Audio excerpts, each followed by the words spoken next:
증시 대담 시간입니다. 이번 주 FOMC가 상당히 중요하죠. 근데 FOMC 못지않게 반도체 업종에도 상당한 이벤트들이 있습니다. 엔비디아의 GTC 컨퍼런스 더불어서 이제 마이크론 실적도 발표되기 때문인데요.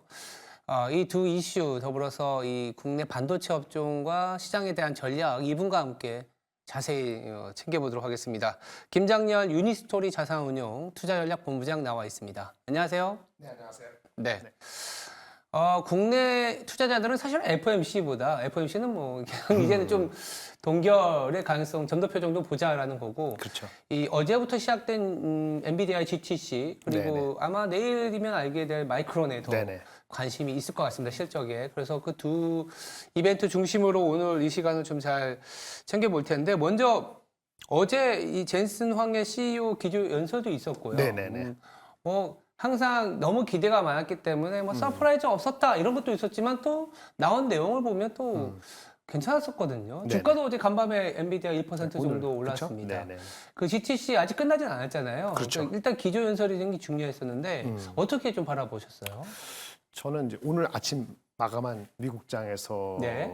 그 엔비디아하고 마이크론하고 애플 이렇게만 올랐죠, 사실은. 네. 나머지는 그래서 반도체 그리고 또 내려가는데. 하락했습니다. 네, 어저께는 좀 많이 좀 네. 빠졌는데 어저께 빠질 때 변동성. 오늘도 사실은 마이너스 3%하다가 이렇게 올라온 다시 거란 올라왔죠. 말이에요. 변동성은 이해하는데 그 원인에 대해서는 잘 모르겠더라고요. 아 그래요? 하루 온종일 생각했는데 어. 일단 앵커님 말씀드린 것처럼 뭐 엔지니어링 관점이 아니더라도 특별히 실망할 거는 사실은 없었다고 저는 보여져요. 이유를 갖다 붙이는 거는 뭐 가격을 공개하지 않았다느니 네. 뭐 중국향으로 나가는 칩에 대해서는 얘기가 없었다느니 기존에는 쿠다 시스템 프레임워크 업데이트가 없었다느니 라는 얘기도 있는데 네.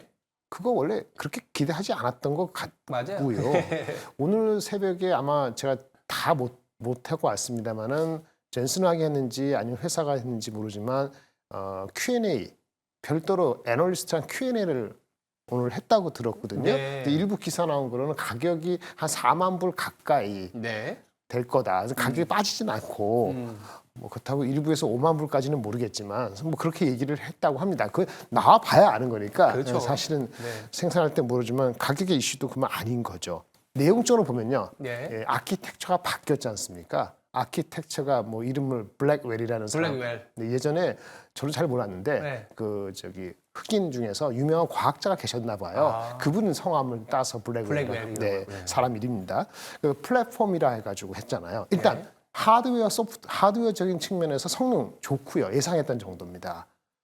칩을 두 개로 묶었다 그래서 칩렛이라 그러는데 하나의 칩에서의 한계가 있다 보니까 두 개를 묶었거든요. 당연히 묶으면 트랜지스터가 엄청 들어갈 것이고 그거로 자체 속도가 빨라지고 성능이 좋아지는 거예요. 그렇죠. 그 추론에 특화돼서 했다면 추론 기준으로 아주 맥시마이즈 했을 때는 고성능이 30배다. 그렇게 안 하더라도 뭐 부동 소수점에 따라서 4비트다, 8비트 하면 4배, 5배다 이렇게 나오고 네. 숫자가 왔다 갔다 하는데 전력은 당연히 맞축하니까 전력은 4분의 1, 5분의 1 주는 게 맞죠. 그거는 이 엔지니어 사이드는 그걸 외울 필요도 없고 그렇게 나오는 거예요. 예, 그 우리 메모리로 입장에서는 HBM3E 버전이 처음 들어가는 건 아닙니다. 처음 들어가는 건 블랙웰 말고 H200 하퍼 옛날 아키텍처의 두 번째 버전 H200이 올해 2분기부터 양산되는 겁니다. 네. 여기에 HBM3E가 들어가거든요. 들어가는 거죠. 예, 그리고 작년까지 H100 한 게 이게 HBM3인데 그 메모리가 80기가 뭐 140기가 있는데 이번에 나오는 블랙웰 버전은 네. 아마 192기가 바이트니까 네. 메모리도 늘어나는 거 맞고 다 똑같아요. 그리고 하나 더. 얘네 입장, 이 엔비디아 주가를 위해서는 구독 서비스를 용이하게 하겠다는 걸 발표한 게 있거든요. 님이라 해가지고 우리 넷 인터레스팅 마진이 아니고 네. 엔비디아 뭐 인퍼런스 추론할 때 뭐 서비스 무슨 서비스예요? 네. 그렇게 해서 하는 건데 기업들이 GPU를 가지고 여러 가지 오픈 소스 AI가 많잖아요. 그런 거 모두 다 아주 편안하게 하게끔 얘네가 서비스할 수 있는 소프트웨어 스택을 따로 구비했다는 거예요. 그러면 이제 한 달에 4,500불 하면서도 GPU당 이렇게 하겠다는 걸 해서 지금은 얘네 매출 중에서 소프트웨어 비중이 뭐 3% 얼마 안 되는데 몇십억 안 되는데 이거를 하면서 시장의 큰 파일을 생태계 더 확대하겠다는 얘기를 했거든요. 이런 측면에서 보면 성능은 당연한 거고 얘네가 구독 서비스용으로 소프트웨어를 개발한 거 가격도 오늘 대충 나온 게 4만 불 나오고 메모리는 당연히 넣고 근데 또 하나 중요한 게 뭔지 아세요? 얘네가 3나노가 아니고 TSMC 4나노를 쓴 거예요. 예. 원래 요거는 약간 미스가 아니고 예. 약간 이상한 게 아니고 그랬어요. 3나노 정도 다음 버전이니까 지금 4나노 하고 있으니까 이거는 3나노로 갈 줄 알았는데 4나노. 애플이 3나노를 돌이치고 있다 보니까 얘네가 4나노로 가지고 만족했을 수도 있고요. 또 하나는 뭐냐면 4나노로 하게 되면 말이죠. 어떻게 되죠? 코스트가 떨어지죠. TSMC 받는 거 4나노 제품이면 톡스 떨어지잖아요. 그러니까 제가 봤을 때는 이게 가격이 일부 5만 불이 아니고 4만 불일 수도 있다, 그 이하일 수도 있다 얘기한 거는 여전히 높은 마진을 50몇 프로 유지하면서도 그것이 생산하는데 좀 여유롭게 할 수 있다는 가능성을 약간 내비친 거기 때문에 사실은 생산성 측면이나 아니면 어베일러블 측면에서 나쁜 게 아니거든요. 근데 이런 거는 언급하는 데 별로 없더라고요. 그래서 전론적으로는 엔비디아 주가는 제가 봤을 때는 오늘 빠지고 했을 때 누가 자꾸 얘기하는데 항상 고점 10% 이상 빠지면은 문제라는데 10%안 빠지고 끝난 것 같습니다. 예, 다시 올라갈 것 같아요. 예. 그래서 문제 없다고 보고 우리나라 주가들은 여러 가지 있겠죠. 삼성전자, 하이닉스다 했지만 그래서 일단은 오늘 뭐 표면적으로는 1%밖에 안 됐지만 변동성이 마이너스 4에서 플러스도 바뀌었다는 거하고 가격이 4만 불 너무 높지 않다는 거하고 TSMC 4나노, 3나노가 아닌 거 그다음에 서비스 이런 측면에서는 저는 오히려 긍정적으로 볼 수 있어서 생각보다 $1,000가 빨리 올 수도 있다라는 생각을 갖게 되었습니다. 엔비디아의 $1,000. 사실은 말씀 주신 것처럼 하드웨어뿐만이 아니라 소프트웨어 쪽에서 지난 분기 실적 발표했을 때부터 소프트웨어에 굉장히 관점을 소위 말하는 주안점을 두고 있다 엔비디아가. 그래서 그런지 몰라도 간밤에 AMD가 한 4% 이상 급락을 아주 했던 좋은 게 지적이세요. 예, 그런 영향인 거죠. 그렇죠. AI 생태계에서 맞습니다. 이 소프트웨어 엔지니어들이 더 참여해갖고 생태계를 완전 장악하겠다. 애플과 같은 모델로 가는 거죠. 초기에. 그걸 또 반영하는 게 여러분들이 잘 모르고 계십니다만 IP 하는데 네. IP 회사면서 디자인할 때 툴을 제공하는 회사가 두 개겠죠. 네. 시납시스와 케이던스 있잖아요. 어저께도 올랐고 맞아요. 2%가 어저께 본장 끝나고 나서 2%였는데 오늘 4%씩 올랐어요. 네. 그러니까 오늘 오르고 보면은 IP 회사하고 엔비디아하고 애플은 다른 거 구글과 관련되는 거하고 마이크론 이렇게 올랐거든요. 뭐 오를 만한 건 올랐다는 이렇게 보시면 될 것 같습니다. 그러니까 이 엔비디아가 뭐 말씀 주신 것처럼 초기에 AI의 기술력과 소프트웨어까지 잡아가기 때문에 밸류에이션이 더 높아야 되는데 AMD보다 낮잖아요. 그렇죠. 그러다 보니까 오히려 엔비디아 주가를 더 높게 볼 수 있는 거고 뭐 네네. $1,000가 아니라 지금 $1,200, $1,300 보는 상황이기 때문에 네네. 저도 뭐 긍정적으로 보고 있는 상황입니다. 예, 뭐 탑티어가 세컨티어보다 낫다라는 건 좀 웃긴 상황이죠. 네, 그렇죠. 그러면 이런 상황에서 GTC 2024의 삼성전자와 SK 하이닉스도 네. 참석을 했습니다. HBM에 네. 이제 좀 납품을 해야 되지 않습니까? 그렇죠, 그 그렇죠. 수주에 대한 경쟁, 하이닉스도 이제 뭐 SK 하이닉스도 경쟁자가 생길 수밖에 없지 않습니까? 네네. 어떻게 보세요? 삼성은 참 이게 언제 이 기회를 잡을 수 있을지 HBM 부족한 거 분명하잖아요. 잡긴 잡을 텐데요. 네, 그렇죠. 근데 이번 버전인지 네. 아까 블랙웰이 나왔잖아요. 근데 그 전에 H200이 지금 들어가고 있지 않습니까? 이번 분기부터 4월 달부터 들어간다고 하지 않습니까? 그렇죠. 4월인지 6월인지 모르지만 하이닉스가 들어가는 거고, 그렇죠. 그다음에 마이크론 거 얼마나 들어가느냐, 삼성은 2분기부터 들어가느냐, 연말이냐 이런 거잖아요. 근데 세이프하게 얘기하면은 하도 당해서 그런지 모르지만 이 블랙웰 나오는 블랙웰 네. 언제 나온다 그랬어요? 연말에 나오면 연말에. 장사 내년도잖아요. 네. 블랙웰 내년에 들어가는 건 삼성한테 기회가 있다고 보는 거죠.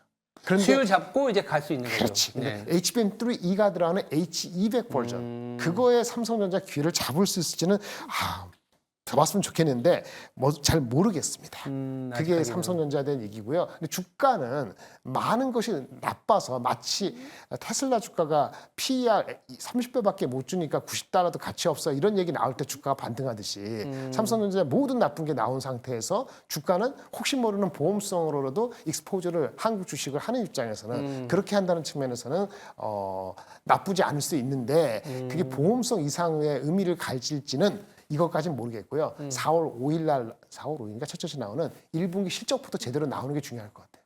그때는 이제 최근에 이제 시장에서 좀 올라갔죠, 뉴스에서도 기대치. 나오지만 좀 흑자 메모리 네네. 쪽에서도 좀 괜찮은 네. 실적이 나온다. 일부는 반도체 전체적으로도.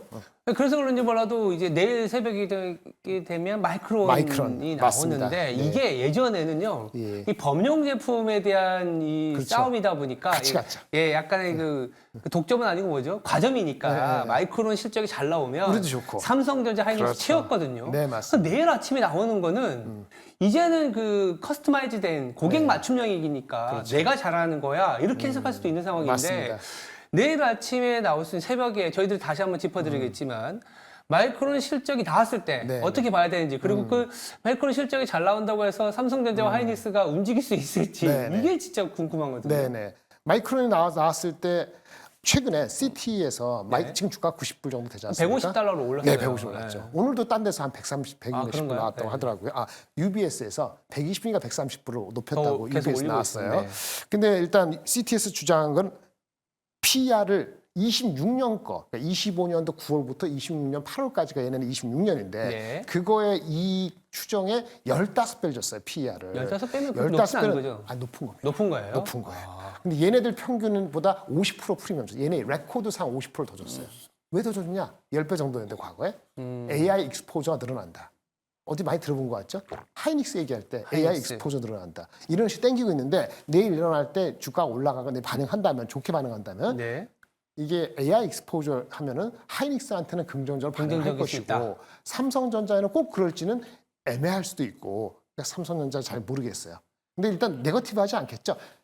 시장이 좋다는 걸 반증을 하는 거 측면도 분명히 있을 테니까 네. 물론 마이크론이 이렇게 익스포저 늘리는 자기네 자체 역량을 발휘해서 올라간다라고 얘기하겠습니다만은 그래서 일단은 뭐 과거만큼의 임팩트가 똑같이 긍정적이다, 똑같이 나쁘다 이렇게 볼 수는 없을 것 같고요. 예. 삼성은 조금 다크호스처로 보셔야 될 것 같아서 PR 15배 프리미엄 줬다는 게 중요해요. 삼성전자도 하기만 하면요 네. PBR이 높아집니다.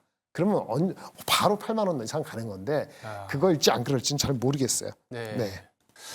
뭐 삼성전자도 근데 이게 약간 뭐 이 HBM과 관련된 뉴스는 아닌데요. 네네. 최근에 이 성장에 대한 투자를 하려고 그런지 몰라도 하만 인수 이후에 네네. 어제 기사가 나온 거지만 독일의 이제 전장 사업 컨티넨탈 전장 사업을 네, 맞습니다. 인수하면서 이게 뭐 반도체하고는 좀 네네. 다른 얘기지만 네네. 저희들이 말씀드리는 건 삼성전자가 좀 움직여줘야 이제 네, 시장이 그렇죠. 가니까 네, 맞습니다. 약간 성장에 대한 어떤 투자들을 상당히 이제 가파르게 하려고 그렇죠. 하고 있고 말씀 주신 것처럼 HBM3 24기가 네. 또 이제 뭐 공개했지 않습니까? 네네네. 수율도 좀 잡혀가게 되면 음. 내일 나오는 마이크론 실적 그리고 최근에 밸류에이션을 높이는 건 성장에 대한 밸류에이션이게 되면 그렇죠.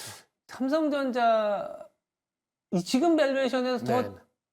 더 깎을 만한 이유가 있을까? 이게 왜냐하면 좀 여러 가지 측면에서 이제 현금을 이제 쏘기 시작했거든요. 뭐 미국의 금리 인하 뭐 미뤄지고 요거는 약간 큰 틀에서는 다 영향을 줄 수 있지만 네. 많이 반영이 돼 있다고 그 전제를 깐다는 말이죠. 네. 그리고 삼성전자의 밸류에이션 멀티플 자체가 더 디레이팅 될 가능성은 낮아 보여요. 그래서 일단 이게 턴어라운드 되려면 1분기 실적이 예상하는 약간 높아지고 한 있는데 2주 정도 남았죠.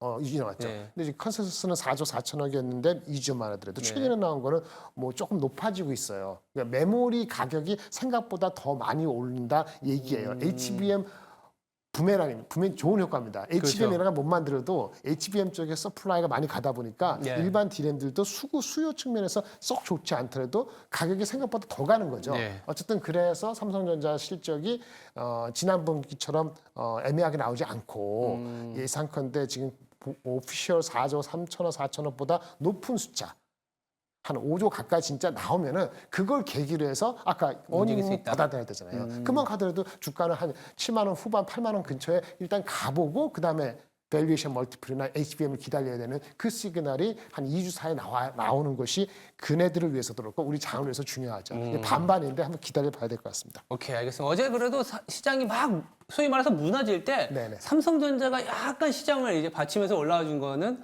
저도 약간 긍정적이라고 보고 네. 일단 2주 이후에 1분기 실적 가이던스에서 분기점을 맞이할 수 있다.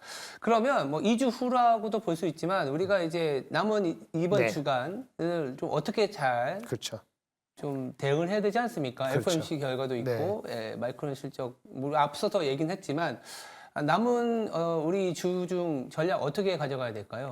일단 그 이제 엔비디아 됐고요. 네. 일단 왔다 갔다 했고 BOJ가 어제 나왔죠. 네. 조금 아쉬웠습니다. YC 폐지했는데 불구하고 국채 매입은 계속한다 그래서 왜냐하면 국제매입까지 안다 그러면 엔화가 너무 빠르게 강세가 엔캐리 트레이드 청산이다 뭐 이런 얘기도 맞아요. 나오기 때문에 예상되는 건지 이게 모르겠는데 브레이크와 엑셀을 잘 밟으면서 가는 것 맞습니다. 같아요. 근데 그것 때문에 이제 조선주나 철강주나 한국의 자동차주가 사실은 이득을 받을 수 있다는 생각이 섣불리 들어갔다가 네. 그 속도 조절이 있어야 된 거 그거 아쉬운 거고요. 네. FOMC가 금리 3번이나 2번이나 내일 아침에 발표될 것 같은데 그렇겠죠. 2번이면 저가 매수 기회라 봅니다. 아, 2번이면 저가 매수 있을 수 있다고 봅니다. 왜냐하면은 지금 시장이 많이 반영이 됐으니까. 그것도 있고 이제 FOMC 두세 번 점도표도 중요한데 파월이 무슨 방점을 두느냐, 인플레 CPI 넘버, 아니, PC 넘버를 하느냐, 단순히 그게 아니고 인플레가 빨리 안 떨어져요 이런 방점을 두는 거 그건 인정하는 정도로 하고 만약 고용이 중요하다라고 하면은 아, 그러면 생각이 달라지거든요. 고용은 말이죠. 사실은 작년에도 우리 미국의 고용이 이민이 많이 들어서 상당히 세상 생각보다는 임금이 둔화되면서 그 다음에 그 사람들이 와서는 기본적으로 돈을 써야 되잖아요. 그렇죠. 아주 미니멈. 그렇기 때문에 GDP에는 조금이나마 도움이 되고.